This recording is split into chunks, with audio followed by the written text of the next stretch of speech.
Hello hi നമസ്കാരം. കഴിഞ്ഞ ദിവസങ്ങളിൽ 2 സിനിമകൾ കണ്ടു. 2 അല്ല, അതിലധികം സിനിമകൾ കണ്ടു. അതിൽ ഈ 2 സിനിമകൾ സജസ്റ്റ് ചെയ്യാവുന്ന സിനിമകളാണ് എന്ന് തോന്നി. അതുകൊണ്ട് ഇങ്ങനൊരു വീഡിയോ ചെയ്യാം എന്ന് വിചാരിച്ചതാണ്. എന്തായാലും വീഡിയോയിലേക്ക് കടക്കുന്നതിന് മുമ്പ് വളരെ പ്രധാനപ്പെട്ട ഒരു കാര്യം പറയാനുള്ളത്, കേരളം വലിയൊരു ദുരന്തത്തിലൂടെ കടന്നു പോയിക്കൊണ്ടിരിക്കുകയാണ്. അവിടെ ഒരുപാട് രക്ഷാപ്രവർത്തകരുണ്ട്, ഒരുപാട് രക്ഷപ്പെട്ടു വന്നവരുമുണ്ട്. ഈ സമയത്ത് നമുക്ക് ചെയ്യാവുന്ന 2 പ്രധാനപ്പെട്ട കാര്യങ്ങൾ. ഒന്ന്, നമ്മൾ സേഫായിരിക്കുക എന്നുള്ളതാണ്. ഒരുപാട് അപകടകരമായ, പ്രകൃതി വളരെ സുന്ദരമായിരിക്കുന്ന ഒരു സമയമാണ്, പക്ഷേ ഭീകരമാം വിധം സുന്ദരമായിരിക്കുന്ന സമയമാണ്. അപ്പോൾ യാത്രകൾ കുറയ്ക്കുക. വിനോദസഞ്ചാര മേഖലകൾ, പ്രത്യേകിച്ച് മലയോര പ്രദേശങ്ങൾ പോലെയുള്ള സ്ഥലത്തേക്കുള്ള യാത്രകൾ പരമാവധി കുറയ്ക്കുക എന്നുള്ളതാണ്.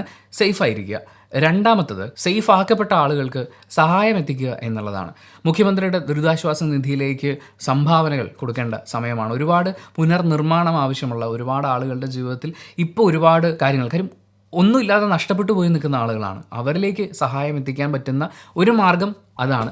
മറ്റൊന്ന്, ഒരുപാട് സന്നദ്ധ സംഘടനകളുടെ ഒക്കെ നേതൃത്വത്തിൽ ദുരിതബാധിത പ്രദേശങ്ങളിലേക്ക്, ദുരിതബാധിതരായ ആളുകളിലേക്ക് എത്തപ്പെടാൻ വേണ്ടിയിട്ട് ആഹാരം, വസ്ത്രം, വെള്ളം, അങ്ങനെ ഒരുപാട് സഹായങ്ങൾ എത്തിക്കാനുള്ള ശ്രമങ്ങൾ ഉണ്ടാകുന്നുണ്ട്. അതിലേക്ക് നമുക്ക് കഴിയാവുന്നത് കോൺട്രിബ്യൂട്ട് ചെയ്യുക എന്നുള്ളതാണ്. ഈ വീഡിയോയിൽ ഞാൻ ഒരു സംഘടനയോ ഒന്നിനെയോ എടുത്തു പറയാൻ ആഗ്രഹിക്കുന്നില്ല. നിങ്ങളുടെ ഏറ്റവും അടുത്ത് നമുക്ക് വിശ്വസിക്കാൻ പറ്റുന്ന ഏതൊരു സന്നദ്ധ സംഘടന വഴിയും നിങ്ങളുടെ സഹായങ്ങൾ എത്തിക്കാവുന്നതാണ്. ഇതൊന്നും നമുക്ക് ആരും പറഞ്ഞു തരേണ്ട കാര്യമില്ല. ഇതിനു മുൻപ് സമാനമായ അവസരങ്ങൾ ഉണ്ടായപ്പോഴൊക്കെ നമ്മളെല്ലാവരും ഒറ്റ മനസ്സോടുകൂടി ഒരുമിച്ച് നിന്നിട്ടുണ്ട്. ഇപ്പോഴും അത് ചെയ്യുമെന്ന് എനിക്കറിയാം. പക്ഷേ ഇത് പരമാവധി പറയാമെന്നുള്ളത് ഞാനടക്കമുള്ള ആളുകളുടെ ഉത്തരവാദിത്തമാണെന്ന് ഞാൻ വിചാരിക്കുന്നു. അതങ്ങനെ വീട്ടിൽ സേഫായിട്ടിരിക്കുന്ന സമയത്ത് കണ്ടു നോക്കാവുന്ന 2 സിനിമകൾ സജസ്റ്റ് ചെയ്യുക എന്നുള്ളതാണ് ഈ വീഡിയോയുടെ ഉദ്ദേശം. അതിലൊന്നാമത്തെ സിനിമ എന്ന് പറയുന്നത് ക്യാപ്റ്റൻ ഫെൻറ്റാസ്റ്റിക് എന്ന സിനിമയാണ്. ആമസോൺ പ്രൈം വീഡിയോയിൽ അവൈലബിൾ ആയിട്ടുള്ള സിനിമയാണ്. 2016 റിലീസായിട്ടുള്ള ഒരു കോമഡി ഡ്രാമ വിഭാഗത്തിൽപ്പെടുന്ന സിനിമയാണ്. ഒരുപാട് പുരസ്കാരങ്ങൾ കിട്ടിയിട്ടുള്ള, പലതരം പുരസ്കാരങ്ങൾക്ക് നോമിനേറ്റ് ചെയ്യപ്പെട്ടിട്ടുള്ള ഒരു സിനിമയാണ്.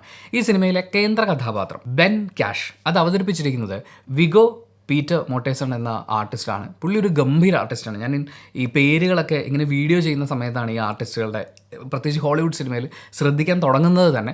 ഒരുപാട് കണ്ട് ശീലമായി കഴിയുമ്പോൾ നമ്മൾ അവരുടെ പേര് പഠിച്ചിരിക്കും എന്നുള്ളതല്ലാതെ അങ്ങനെ ഒരു സിനിമ കണ്ട ഉടനെ പേരുകൾ പഠിച്ചിരിക്കുക, ഓർത്തിരിക്കുക, അങ്ങനത്തെ ഒരു സംഭവമില്ല. അപ്പോൾ ഇങ്ങനെ ചെയ്യുമ്പോഴാണ് ഈ പേരുകളൊക്കെ ഞാൻ എഴുതി വെച്ചിട്ട് ഇതിങ്ങനെയാണ് പ്രൊനൗൺസ് ചെയ്യേണ്ടതെന്നൊക്കെ പഠിക്കുന്നത്. അപ്പോൾ എൻ്റെ പ്രൊനൗൺസിയേഷൻ തെറ്റിപ്പോകുന്നുണ്ടെങ്കിൽ ക്ഷമിക്കുക. അദ്ദേഹം ഇതിനു മുമ്പും പല സിനിമകളിലും വളരെ ഗംഭീരമായ പ്രകടനങ്ങൾ കാഴ്ചവെക്കുന്നത് കണ്ടിട്ടുണ്ട്. ഈ സിനിമയിലുടനീളം പുള്ളി അടിപൊളിയായിട്ട് ഗംഭീരമായിട്ട് ആ ക്യാരക്ടറിനെ ക്യാരി ചെയ്തിട്ടുണ്ട്. പുള്ളി മാത്രമല്ല, പുള്ളിയുടെ മക്കളായിട്ട്, ഇവർക്കൊരു 6 മക്കളുണ്ട്. കഥ വളരെ സിമ്പിളായിട്ട് പറയാനാണെങ്കിൽ, ഇതിൽ സ്പോയിലർ ഇല്ലാതെയാണ് പറയുന്നത്. ഈവൻ സ്പോയിലർ ഉണ്ടെങ്കിൽ തന്നെയും സിനിമ കാണുമ്പോൾ അതിനൊരു ഫ്ലോ ഉണ്ട്, അതിനൊരു സുഖമുണ്ട്, കഥ അറിഞ്ഞിട്ട് കണ്ടാൽ പോലും. ഈ ബെൻ ക്യാഷ് എന്ന് പറയുന്ന ആളും മറ്റൊരു സ്ത്രീയും കൂടി ചേർന്നിട്ട് അവർ ഒരുമിച്ച് ജീവിക്കാൻ തീരുമാനിക്കുകയാണ്. ഈ അമേരിക്കയുടെ സാമ്പത്തിക പരിപാടികളും ലോകത്ത് നടക്കുന്ന പൊളിറ്റിക്സും കാര്യങ്ങളൊക്കെ കണ്ടും കേട്ടും ഈ ഉപഭോക്തൃ സംസ്കാരമൊക്കെ മനസ്സ് മടുത്തിട്ട് ഇവർ കാടിനോട് ചേർന്നിട്ടുള്ള കുറച്ച് സ്ഥലം വാങ്ങിച്ചിട്ട് അവിടെ അങ്ങ് ജീവിക്കുകയാണ്. അവരുടേതായിട്ടുള്ള ഒരു ലൈഫ് സ്റ്റൈൽ മെയിൻറ്റെയിൻ ചെയ്യുകയാണ്. ഇവർക്ക് 6 കുട്ടികളുണ്ടാകുന്നു. ഈ 6 കുട്ടികളെയും സ്കൂളിലേക്ക് വിടുക, ടൗണിലേക്ക് വിടുക, ഈ പറയുന്ന ഉപഭോക്തൃ സംസ്കാരത്തിൻ്റെ ഭാഗമാക്കുക എന്ന് പറയുന്ന കാര്യങ്ങളൊന്നും ചെയ്യാതെ അവരവിടെ തന്നെ വളർത്തുകയാണ്. ഹോം സ്കൂളിംഗ് എന്നുള്ള രീതിയിൽ അവർ കാട്ടിൽ, മലയിലും, കുന്നിൻ്റെ മുകളിലും വേട്ടയാടലും അങ്ങനെ ഒരുപാട് ട്രെയിനിങ് പരിപാടികളൊക്കെ കൊടുത്തുകൊണ്ട് വളരെ ഫിസിക്കലി ഫിറ്റായിരിക്കുന്ന, എന്നാൽ അതേസമയം ഒരുപാട് പുസ്തകങ്ങൾ വായിപ്പിക്കുകയും അതിലൂടെ അറിവ് സമ്പാദിക്കുകയും ഒക്കെ ചെയ്യുന്ന, അതായത് ഈ ലോകത്തിലെ എന്ത് കാര്യത്തിനും കുറിച്ച് ചോദിച്ചാലും ആ കുട്ടികൾക്ക് അറിവുണ്ട് പുസ്തകങ്ങളിലൂടെ. ഇൻ്റർനെറ്റ് അവർക്ക് കിട്ടിയിട്ടില്ല, അവർ സുഹൃത്തുക്കളെ ഉണ്ടാക്കിയിട്ടില്ല, അങ്ങനെ കുറേ പ്രശ്നങ്ങളുണ്ട്. ഈ പ്രശ്നങ്ങളെയും സിനിമ അഡ്രസ്സ് ചെയ്യുന്നുണ്ട്. അപ്പോൾ ഇങ്ങനെയുള്ള ഈ 6 കുട്ടികൾ, ഇതിനിടയ്ക്ക് ഈ ഭാര്യയ്ക്കൊരു മെൻ്റൽ കണ്ടീഷൻ ഉണ്ടാകുന്നു. അപ്പോൾ അവരുടെ അച്ഛൻ അതിൻ്റെ ചികിത്സയൊക്കെ നോക്കിക്കോളാം എന്ന് പറഞ്ഞ്, അദ്ദേഹത്തിൻ്റെ മകളാണല്ലോ, അപ്പോൾ അവരെ കൊണ്ടുപോയി നാട്ടിൽ ചികിത്സിക്കുന്നു. അപ്പോൾ ഈ ഭാര്യ വീട്ടുകാർക്ക് ഇദ്ദേഹത്തിൻ്റെ രീതികളെ ഒന്നും ഇഷ്ടമല്ല. എന്തായാലും ഒരു ദിവസം അവരുടെ അമ്മ ആത്മഹത്യ ചെയ്യുകയാണ്, ഈ കുട്ടികളുടെ അമ്മ. അങ്ങോട്ട് കണ്ടുപോകരുത് എന്ന് ആ ഭാര്യയുടെ അച്ഛൻ അറിയിക്കുന്നുണ്ട്. പക്ഷേ ഭാര്യയുടെ ഒരു മരണാനന്തര വിൽപത്രം കാണുമ്പോൾ അതിനകത്ത് അവരെ ദഹിപ്പിക്കണമെന്നും, കുഴിച്ചിടാൻ പാടില്ല, ദഹിപ്പിക്കണമെന്നും അതിൽ നിന്ന് കിട്ടുന്ന ചാരം ഒരു ക്ലോസറ്റിൽ കൊണ്ടുപോയി കഴുകി കളയണമെന്നാണ് എഴുതി വെച്ചിരിക്കുന്നത്. ഈ ലക്ഷ്യത്തിന് വേണ്ടിയിട്ട് ഈ അച്ഛനും 6 മക്കളും കൂടി കാട്ടിൽ നിന്ന് നാട്ടിലേക്ക് പുറപ്പെടുകയാണ്. അപ്പോൾ അവർ നേരിടേണ്ടി വരുന്ന ഒരുപാട് കാര്യങ്ങൾ, ഒരുപാട് ഹൈലി പൊളിറ്റിക്കലായിട്ടുള്ള കാര്യങ്ങളൊക്കെ സംസാരിക്കുന്നുണ്ട്. എന്നാൽ അതേസമയം വളരെ രസകരമായിട്ടാണ് സിനിമ പോകുന്നത്. സിമ്പിളാണ് പടം. ഒരുപാട് വലിയ ട്വിസ്റ്റോ നമുക്ക് മനസ്സിലാക്കാൻ പറ്റാത്ത കാര്യങ്ങളോ അങ്ങനെയൊന്നുമില്ല. നമുക്കിതൊക്കെ മനസ്സിലാവും, ഇതൊക്കെ നമ്മൾ കേട്ടിട്ടുള്ളതാണ്, നമ്മൾ അറിഞ്ഞിട്ടുള്ളതാണ്. അതിൻ്റെ ഒരു രസമുള്ളൊരു ആവിഷ്കാരം. ആൻഡ് എനിക്ക് വളരെയധികം ഇഷ്ടം തോന്നിയൊരു കാര്യം എന്ന് പറയുന്നത്, വളരെ കൊച്ചു കുട്ടികളോട്, നമ്മുടെ നാട്ടിൽ എല്ലാവരും ചോദിക്കുന്ന ഒരു കാര്യമാണ്, നമ്മൾ ഈ കുഞ്ഞുങ്ങളോട് എങ്ങനെയാണ് സെക്സിനെ കുറിച്ച് സംസാരിക്കുക, അവർക്ക് എങ്ങനെയാണ് ഈ വലിയ പൊളിറ്റിക്സ് മനസ്സിലാവുക എന്നൊക്കെ. വളരെ കുഞ്ഞൊരു കുട്ടിയോട്, തൻ്റെ ഏറ്റവും ഇളയ മകളോട് സെക്സിനെ കുറിച്ച് ഒക്കെ അച്ഛൻ സംസാരിക്കുന്ന ഒരു രംഗമുണ്ട്, മരണത്തെക്കുറിച്ച് സംസാരിക്കുന്നത്. അതിനെ ആ ലാഘവത്തോടുകൂടി ഇറ്റ്സ് എ റിയാലിറ്റി, ഇത് സംഭവിക്കും, നമ്മളിതിനെ ഇങ്ങനെയാണ് നേരിടേണ്ടത്. നമുക്ക് അയാളെ മിസ് ചെയ്യുമ്പോൾ കരയുക, മാത്രമല്ല ആ മരണമാണെങ്കിലും അത് ആഘോഷമാക്കുക, ഒരു യാത്രയപ്പാണത് എന്നൊക്കെയുള്ള രീതിയിൽ ആ ഒരു സെൻസിലൊക്കെ മനസ്സിലാക്കിയിട്ടുള്ള ഈ കുട്ടികളും അച്ഛനും ഒക്കെ ചേർന്നുകൊണ്ട് സിനിമ എനിക്ക് വളരെ രസകരമായിട്ടാണ് അനുഭവപ്പെട്ടത്. ഇനി അടുത്ത സിനിമ നെറ്റ്ഫ്ലിക്സിൽ നിന്നാണ്.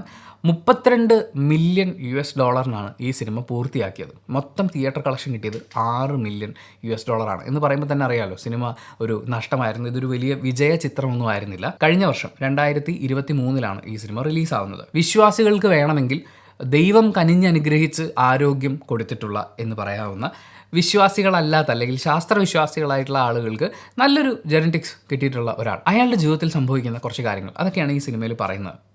റിയൽ സ്റ്റോറിയാണ്. ബയോഗ്രഫിക്കൽ സ്പോർട്സ് ഡ്രാമ വിഭാഗത്തിൽ പെടുന്ന സിനിമ. ഒളിമ്പിക് ഗോൾഡ് മെഡലിസ്റ്റും വേൾഡ് ഹെവി വെയ്റ്റ് ചാമ്പ്യൻഷിപ്പ് സ്വന്തമാക്കുകയും ചെയ്തിട്ടുള്ള ജോർജ് ഫോർമാൻ, അദ്ദേഹത്തിൻ്റെ ജീവിതകഥയെ ആസ്പദമാക്കിയിട്ടുള്ള ഒരു സിനിമയാണ്. ഒരു ഡോക്യുമെൻ്ററി ലെവലിലേക്ക് പോകാതെ സിനിമയിലേക്കാണ്, അല്ലെങ്കിൽ ഒരു സിനിമയായിട്ടാണ് ഇത് മുന്നോട്ട് പോകുന്നത്. ബിഗ് ജോർജ് ഫോർമാൻ എന്നാണ് സിനിമയുടെ പേര്. കടുത്ത ദാരിദ്ര്യത്തിൽ വളരുന്ന ഒരു കുട്ടി, അയാൾക്ക് ഫൈറ്റ് ചെയ്യല്ലാതെ വേറെ ഓപ്ഷൻ ഇല്ലായിരുന്നു.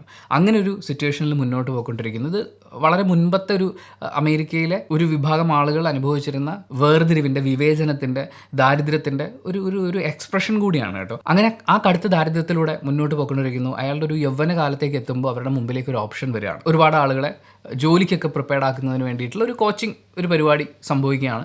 അപ്പോൾ അവിടെ പോയി എന്തെങ്കിലും ഒരു പണി പഠിച്ച് അതുവഴി രക്ഷപ്പെടാം എന്ന് വിചാരിച്ച് അവിടെ ചെന്നെത്തപ്പെടുന്നയാൾ അയാളുടെ ഉയരം, അയാളുടെ ആരോഗ്യം, അയാളുടെ പഞ്ചിൻ്റെ പവർ അതൊക്കെ കൊണ്ട് ഒരു ബോക്സറായിട്ട് മാറുകയാണ്. തമ്മിത്തല്ലി വല്ല കൊലപാതകമൊക്കെ ചെയ്ത് ജയിലിൽ അവസാനിക്കേണ്ട, അങ്ങനെ ആയിപ്പോകേണ്ടിയിരുന്ന ഒരു ജീവിതം കൃത്യമായ നിർദ്ദേശങ്ങൾ കിട്ടുമ്പോൾ ഒരു സക്സസ്ഫുൾ കരിയറായിട്ട് മാറുന്നത്, അതാണ് ഈ സിനിമയിൽ എനിക്ക് വളരെ ഇഷ്ടപ്പെട്ട ഒരു ഘടകം എന്ന് പറയുന്നത്. രണ്ടാമത്തെ കാര്യം, ഇതിനകത്ത് ഈ കാലഘട്ടത്തിനെ അവർ കാണിച്ചിരിക്കുന്നതാണ്. അതിൽ നമ്മൾ ഈ ആളുകളെ തിരഞ്ഞെടുക്കുന്നത്, കാസ്റ്റിങ്ങിന് ഒരു വലിയ ഇമ്പോർട്ടൻസ് ഉണ്ട്. എന്ത് രസമായിട്ടാണെന്നറിയോ ഈ കാലഘട്ടം മാറുന്നതനുസരിച്ചുള്ള അയാളുടെ കുട്ടിക്കാലം കണ്ടു കഴിഞ്ഞാൽ ഇയാൾ തന്നെയാണെന്ന് നമ്മൾ പറയും. ആൻഡ് ഈ മെയിൻ ക്യാരക്ടർ ക്രിസ് ഡേവിസ് അവതരിപ്പിച്ച കഥാപാത്രം ജോർജ് ഫോർമാൻ, അങ്ങേരുടെ ആ ഏജിൽ വരുമ്പോൾ ഉള്ള ഡിഫറൻസ്, ശരീരത്തിൻ്റെ മാറ്റങ്ങൾ, അതൊക്കെ വളരെ നമ്മൾ അപ്രിഷ്യേറ്റ് ചെയ്യേണ്ട ഒരു ഘടകമാണ്. മാത്രമല്ല വിവിധ കാലഘട്ടങ്ങളിലെ ചുറ്റുപാടുകൾ മാറുന്നത്, ആളുകളുടെ വസ്ത്രധാരണം, ഒരുപാട് കാര്യങ്ങളിൽ അവർ വളരെയധികം ശ്രദ്ധ പുലർത്തിയിട്ടുണ്ട്. അതെനിക്ക് ഇഷ്ടപ്പെട്ടു. ആൻഡ് ഇതിൻ്റെ അകത്ത് നമ്മൾ ഫൈറ്റ് കാണുമ്പോൾ, തെരുവിലെ ഫൈറ്റ് ആണെങ്കിലും റിങ്ങിനുള്ളിലെ ഫൈറ്റ് ആണെങ്കിലും അതിനൊരു വിശ്വസനീയത ഉണ്ടായിരുന്നു. എനിക്കത് വളരെ നന്നായിട്ട് തോന്നി. ആൻഡ് മറ്റൊരു കാര്യം, ഈ സിനിമയിൽ ഇദ്ദേഹം ഒളിമ്പിക് മെഡലൊക്കെ സ്വന്തമാക്കിയതിന് ശേഷം ഈ വേൾഡ് ഹെവി വെയ്റ്റ് ചാമ്പ്യൻ ആകേണ്ടുന്നതിന്, അല്ലെങ്കിൽ ആ ടൈറ്റിൽ അദ്ദേഹത്തിൽ നിന്ന് നഷ്ടപ്പെടുന്ന പോലത്തെ ഒരു മൊമെൻറ്റ് വരുന്നുണ്ട്. നിങ്ങൾ സിനിമ കാണുമ്പോൾ കുറച്ചുകൂടി വ്യക്തമായിട്ട് മനസ്സിലാവും. ആ സമയത്ത് അയാൾ വിശ്വാസത്തിൻ്റെ പാതയിലേക്ക് മാറുന്നുണ്ട്, ദൈവവിശ്വാസത്തിൻ്റെ പാതയിലേക്ക്. അവിടെ നിന്നുള്ള ആ കരിയറിലേക്കുള്ള തിരിച്ചു വരവ്, അതിനെ പിന്നെ പുള്ളിക്ക് എങ്ങനെ മാനേജ് ചെയ്യാൻ പറ്റും, മറ്റൊരാളെ വേദനിപ്പിക്കുക, ഹേർട്ട് ചെയ്യുക എന്നുള്ളതല്ല എൻ്റെ ലക്ഷ്യമെന്ന് തിരിച്ചറിയുന്ന, അങ്ങനെ ചിന്തിക്കുന്ന ഒരാൾ, അയാൾ എങ്ങനെ ബോക്സിംഗ് റിങ്ങിൽ പെർഫോം ചെയ്യും എന്ന് പറയുന്നതിൻ്റെ ആ ഒരു സംഭവം ഉണ്ടല്ലോ, അത് നിങ്ങൾക്ക് സിനിമ കാണുമ്പോൾ മനസ്സിലാവും. വളരെ ബാലൻസ്ഡ് ആയിട്ട് അത് അവതരിപ്പിച്ചിട്ടുണ്ട്. വിശ്വാസിയുടെ കൂടെ പോകാതെ, എന്നാൽ അയാൾ പറയുന്നതിനൊക്കെ എതിർത്തുകൊണ്ട് പോകാതെ, അതിനൊരു കൃത്യമായിട്ടുള്ള ബാലൻസിൽ അവതരിപ്പിച്ചിട്ടുണ്ട്. പക്ഷേ ഇതിലൊരു കുഴപ്പം എന്ന് പറയുന്നത്, നമ്മൾ ഇതിനു മുമ്പ് ഒരുപാട് ഇതുപോലത്തെ സ്പോർട്സ് ആക്ഷൻ പരിപാടികളൊക്കെ കാണുന്ന സമയത്ത് അതിലൊക്കെയുള്ള ഒരു പോക്കുണ്ടല്ലോ, ഒരാളുടെ വളർച്ച ഇങ്ങനെ സംഭവിക്കുന്നു, ഇപ്പോൾ കഷ്ടപ്പെട്ട് വളരുന്ന ഒരാൾ ഇങ്ങനെയാവുന്നു, ഇങ്ങനെയാവുന്നു എന്ന് പറയുന്ന സ്ഥിരം ട്രാക്ക് നമുക്ക് ഫീൽ ചെയ്യും. പക്ഷേ ഇതൊരാളുടെ ജീവിതമാണ്, അയാളുടെ ജീവിതത്തിൽ സംഭവിച്ചാലേ കാണിക്കാൻ പറ്റുള്ളൂ. വളരെ പ്രെഡിക്റ്റബിൾ ആണ് പല സംഭവങ്ങളും. പക്ഷെ ഒരു മെയിൻ പ്രശ്നം എനിക്ക് തോന്നിയത്, ഇതിലൊരു വലിയ ഹൈ മൊമെൻ്റ് ഇല്ല. നമ്മൾ ഈ സ്പോർട്സ് ആക്ഷൻ പടങ്ങളൊക്കെ കാണുന്ന സമയത്ത് നമ്മളിങ്ങനെ ഭയങ്കര ചാർജാക്കി നിർത്തുന്ന ഒരു ഹൈ മൊമെൻ്റ് ഉണ്ടാവുമല്ലോ, അങ്ങനെ ഒരു മൊമെൻ്റ് സിനിമയിൽ എവിടെയും സംഭവിക്കുന്ന പോലെ എനിക്ക് തോന്നിയില്ല. അതിനൊരു താളത്തിൽ തന്നെ സിനിമ തുടക്കം മുതൽ അവസാനം വരെ മുന്നോട്ട് പോവുകയാണ്. ആൻഡ് ഈ സിനിമ കണ്ടു കഴിഞ്ഞപ്പോൾ ഞാൻ ഇദ്ദേഹത്തിൻ്റെ ഒറിജിനൽ ഫൈറ്റ്സ് ഒക്കെ ഒന്ന് കണ്ടു നോക്കി. അപ്പോഴും എനിക്ക് മനസ്സിലാവുന്നത് നമ്മൾ സിനിമയിൽ കണ്ടിട്ടുള്ള കാര്യങ്ങളൊക്കെ തന്നെയാണ്. എങ്കിൽ പോലും ഞാൻ പറഞ്ഞില്ലേ, വീട്ടിൽ സേഫായിട്ടിരിക്കാൻ ശ്രമിക്കുക. പരമാവധി അവധികൾ കിട്ടുന്നത്, അല്ലെങ്കിൽ ഈ മഴ പ്രമാണിച്ചുള്ള അവധികൾ പ്രഖ്യാപിക്കുന്നത് വീട്ടിലിരിക്കാൻ വേണ്ടിയിട്ടാണ്, സേഫായിട്ടിരിക്കാൻ വേണ്ടിയിട്ടാണ്. അങ്ങനെ ഇരിക്കുമ്പോൾ കണ്ട് നോക്കാവുന്ന ഒരു വൺ ടൈം വാച്ചബിൾ അനുഭവമായിട്ടാണ് എനിക്ക് ഈ സിനിമ ഫീൽ ചെയ്തത്. ഈ രണ്ട് സിനിമകളുടെയും ലിങ്ക് ഞാൻ ഡിസ്ക്രിപ്ഷനിൽ കൊടുക്കാം, ചെക്ക് ചെയ്ത് നോക്കുക. And thank you so much for watching this video. Video ഇഷ്ടപ്പെട്ടാൽ ലൈക്ക് ചെയ്യുക, കമൻറ്റ് ചെയ്യുക, ഷെയർ ചെയ്യുക, സബ്സ്ക്രൈബ് ചെയ്യുന്ന കാര്യം പരിഗണിക്കുക.